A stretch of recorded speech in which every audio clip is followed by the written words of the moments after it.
চলে আসছে।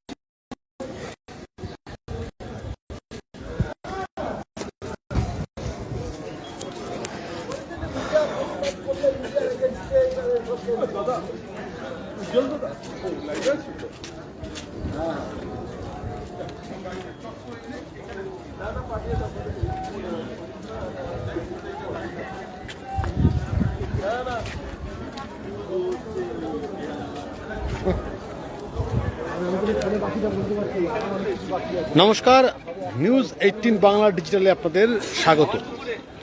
খবরের শিরোনামে সন্দেশখালী। এই সন্দেশখালীতে আজকে আসার কথা বিরোধী দলনেতা শুভেন্দু অধিকারী এবং বৃন্দা কারাত, সিপিএম এর পলিট ব্যুরো সদস্য। তার আগে সন্দেশখালীর যে চিত্রটা আমরা দেখাবো, সন্দেশখালীর পৌঁছতে গেলে যেতে হয় ধামাখালী বাস স্ট্যান্ডের পরে যে ফেরিঘাট আছে, সেই ফেরিঘাটে জলপথে যেতে হয় সন্দেশখালীতে। কিন্তু তার আগেই যে ধামাখালী বাস স্ট্যান্ড রয়েছে, সেই ধামাখালী বাস স্ট্যান্ডের চিত্রটা কি? ধামাখালী বাস স্ট্যান্ডে প্রচুর পুলিশ মোতায়েন করা হয়েছে, ব্যারিকেড করা হয়েছে। আমরা সেই ছবি একটু দেখানোর চেষ্টা করব। ইতিমধ্যে এখানে প্রচুর পুলিশ মোতায়েন করা হয়েছে এবং আমরা দেখতে পাচ্ছি যে এখানে ব্যারিকেড করা হয়েছে। পুলিশ সূত্রে খবর যে এখানে আটকানো হতে পারে যারা শুভেন্দু অধিকারী বা বৃন্দা কারাত যারা আসবেন, তাদেরকে ফেরিঘাট ক্রস করে যেতে, জলপথে যেতে হবে সন্দেশখালী। তার আগেই যে বাস স্ট্যান্ড, সেই বাস স্ট্যান্ডেই তাদেরকে আটকে দেওয়া হতে পারে। কিন্তু এখনও পর্যন্ত যা আমরা দেখতে পাচ্ছি, পুলিশের যে প্রস্তুতি, সেই প্রস্তুতি কিন্তু রয়েছে এবং আমরা দেখতে পাচ্ছি যে প্রচুর পুলিশ এখানে মোতায়েন করা হয়েছে, ব্যারিকেড করা হয়েছে। যদিও আজকে সন্দেশখালীতেই যাওয়ার কথা শুভেন্দু অধিকারী, তিনি কি সেখানে যেতে পারবেন? এখানে কি পুলিশ তাকে আটকাবে?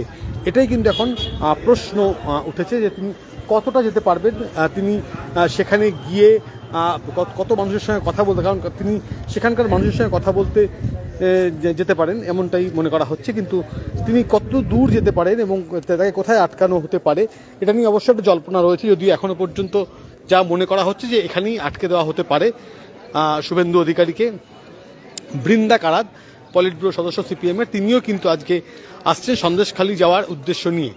তাকেও কিন্তু এই ধামাখালী বাস স্ট্যান্ডে আটকে দেওয়া হতে পারে বলে কিন্তু মনে করা হচ্ছে। সব মিলিয়ে বলা যেতে পারে যে ধামাখালী বাস স্ট্যান্ড, সেটাই কিন্তু আজকে যে সবার নজর রয়েছে এখানে।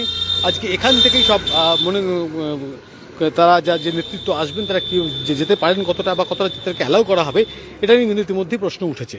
আমরা সেই ছবি দেখাচ্ছি, প্রচুর পুলিশ এখানে মোতায়েন করা হয়েছে এবং পরবর্তী সময় আমরা আরও যেরকম আপডেটস আসতে থাকবে আপনাদের সেরকম জানাতে থাকবো। অবশ্যই আপনাদের